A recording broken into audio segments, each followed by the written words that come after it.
બિસ્મિલ્લાહિર્રહમાનિર્રહીમ. Hello friends, welcome to SMB Hunar. SMB હુનરમાં આજે આપણે ગ્વાવા પેરુની આઈસ્ક્રીમ બનાવતા શીખીશું. આઈસ્ક્રીમમાં ફર્સ્ટ પાર્ટમાં આપણા ઇન્ગ્રીડિયન્ટ શું હશે કે 1/4 cup milk powder, 1/4 cup powder sugar, half table spoon cornflour અને 1 cup plus 2 table spoon milk. આપણે આ મેઝરિંગ કપ્સ અને મેઝરિંગ સ્પૂન્સ યુઝ કરવાના. આપનું ફર્સ્ટ સ્ટેપ શું હશે કે આપણે આ ખાલી તપેલી લીધી છે, એમાં આપણે 1 કપ આ 250 ml થાય છે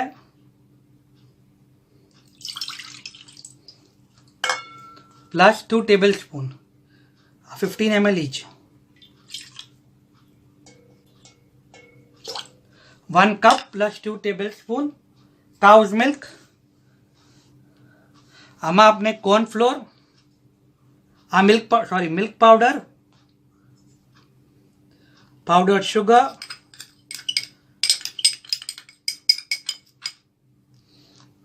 અને કોર્નફ્લોર એડ કરી દઈશું મિલ્કમાં. બરાબર મિક્સ કરશું.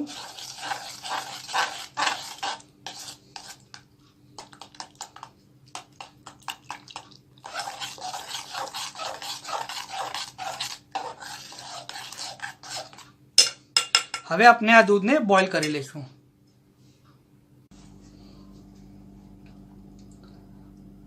આપણે આ દૂધ મિલ્કમાં મિલ્ક પાવડર, શુગર અને કોર્નફ્લોર મિક્સ કરી દીધું છે અને આપણે એને બરાબર મિક્સ કરી દીધું છે. ઓકે, આજો. હવે નેક્સ્ટ આપણે શું કરશું કે આ મિલ્કને આપણે લો ફ્લેમ પર ગરમ કરશું. આપણે લો ફ્લેમ પર આ મિલ્કને ગરમ કરશું. આપણે આને કન્ટિન્યુ સ્ટર કરવાનું છે. કન્ટિન્યુ સ્ટર કરવાથી શું થશે કે આ મિલ્કમાં જે મિલ્ક પાવડર ને શુગર છે એ નીચે જંબાઈ નહીં જાય. અગર આપણે કન્ટિન્યુ સ્ટર નહીં કરીએ તો આ જે અંદર મિલ્ક પાવડર છે એ નીચે જંબાઈ જશે અને પૂરું દૂધ બળી જશે અને આપણી પૂરી જે તપેલી છે, આ જે વાસણ છે એ પૂરું કાલું પડી જશે. આપણે આને કન્ટિન્યુ સ્ટર કરતા રહેવાનું છે. આ મિલ્કને આપણને થિક કરવાનું છે. જેમ આપણે કસ્ટર્ડ બનાવીએ છીએ તો મિલ્કમાં જે ફ્રીક્વન્સી યુઝ થાય છે, કન્સિસ્ટન્સી યુઝ થાય છે, થિક હોય છે, મિલ્ક થિક હોય છે. તો આપણને આને કન્ટિન્યુ સ્ટર કરતા રહેવાનું છે. આ પ્રોસેસમાં અપ્રોક્સ 10 મિનિટ્સ લાગે છે. લો ફ્લેમ અને કન્ટિન્યુ સ્ટર અપ્રોક્સ 10 મિનિટ્સ તક મને આમ કરવાનું રહેશે.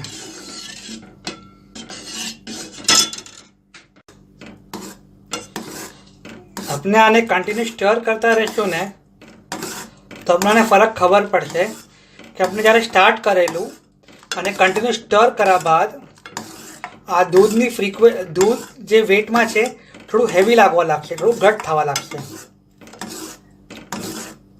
આપણે આને કન્ટિન્યુ સ્ટર કરતા રહેવાનું છે.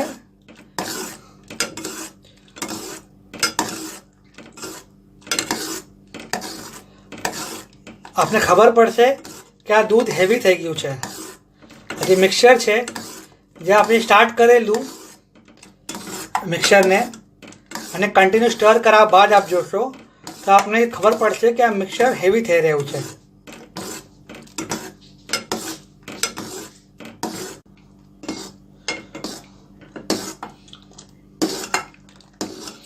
આપણે 10 મિનિટ્સ થઈ ગઈ છે આ મિક્સરને કન્ટિન્યુ સ્ટર કરતા. આપનું મિક્સર ઘટ થઈ ગયું છે. ઓકે, હવે આપણે આને ગેસ બંધ કરી લઈશું અને આ મિક્સરને અપ્રોક્સ 30 to 45 મિનિટ્સ તક એમને મૂકી દઈશું કે આ મિક્સર રૂમ ટેમ્પરેચર પર આવી જાય. ના ગરમ ના ઠંડુ, એકદમ નોર્મલ રૂમ ટેમ્પરેચર પર આવી જાય. ઓકે,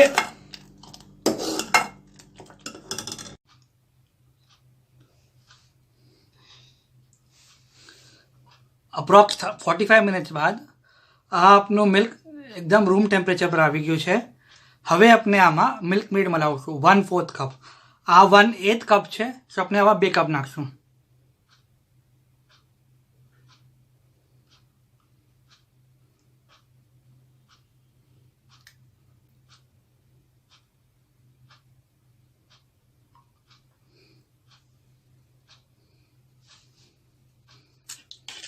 આને બરાબર મિક્સ કરી લઈશું.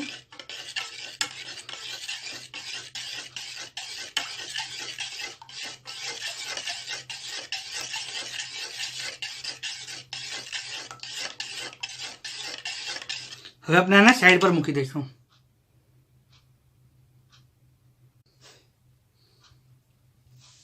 આપનો નેક્સ્ટ સ્ટેપ શું હશે કે આ વ્હિપિંગ ક્રીમ છે જે કેકમાં બી યુઝ થાય છે, આપણે 1 કપ પ્લસ 1/4 કપ યુઝ કરી રહ્યા છે, that is approx 310 ml. Okay, હવે આપણે આ વ્હિપિંગ ક્રીમને બીટ કરશું, whip કરશું. ઓકે, આપણે આને કન્ટિન્યુઅસ બીટ કરતા રહીશું અને આપણે આપણા બોલને બી કન્ટિન્યુઅસ ટર્ન કરતા રહીશું, ગોળ પર આવતા રહીશું. અપ્રોક્સ 7 to 8 મિનિટ લાગે છે આ ક્રીમને whip થતા. આપણે જેમ કેકમાં ક્રીમને whip કરીએ છીએ ઠીક તક, એમ સેમ વે આપણે આઈસ્ક્રીમમાં બી આપણી ક્રીમને whip કરશું. આમાં જે સ્પીડ છે આપણે સ્લોલી સ્પીડને વધાવશું. Okay, how to whip cream એનો વિડીયો બી મેં નીચે કમેન્ટ બોક્સમાં એની લિંક આપી દઈશ, આપ જોઈ શકશો. આ આપની whipping ક્રીમ રેડી છે. હવે આપણે આ whipping ક્રીમમાં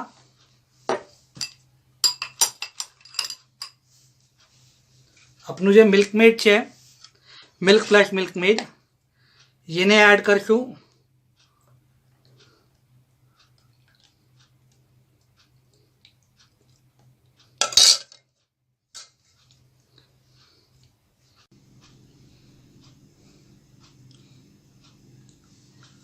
આ આપણે વ્હિપિંગ ક્રીમ અને મિલ્ક પ્લસ મિલ્ક મેડનું મિક્સર એક કરી કાઢ્યું છે. હવે આપણે આને 30 સેકન્ડ માટે whip કરશું.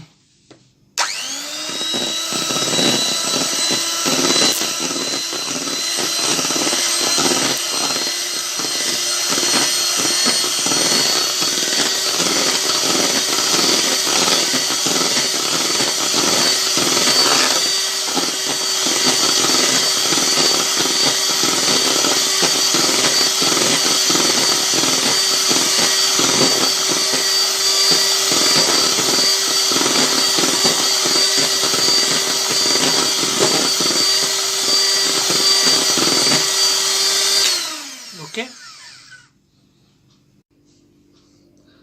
આપનું ક્રીમ રેડી છે. હવે આપણે આમાં 1/4 કપ ગુઆવા પલ્પ નાખશું.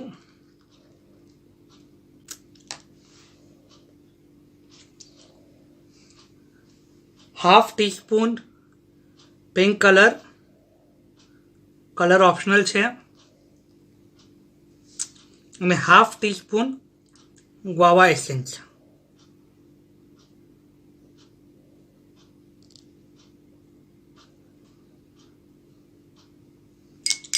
હવે આપણે આને બરાબર મિક્સ કરી લઈશું.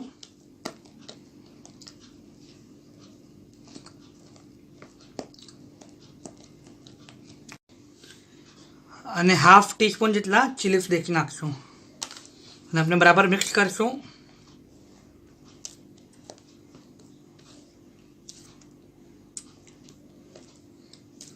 અને આપણે આને બોટલમાં ભરી લઈશું.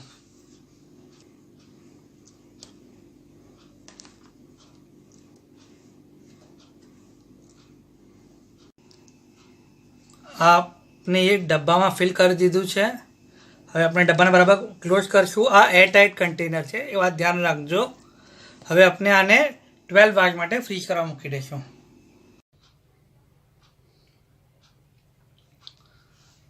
ટ્વેલ્વ વાગ્સ થઈ ગયા છે.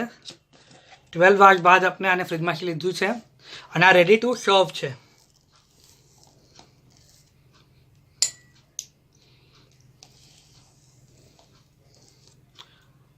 આ આપની ગ્વાવા આઈસ્ક્રીમ રેડી છે. શુક્રન.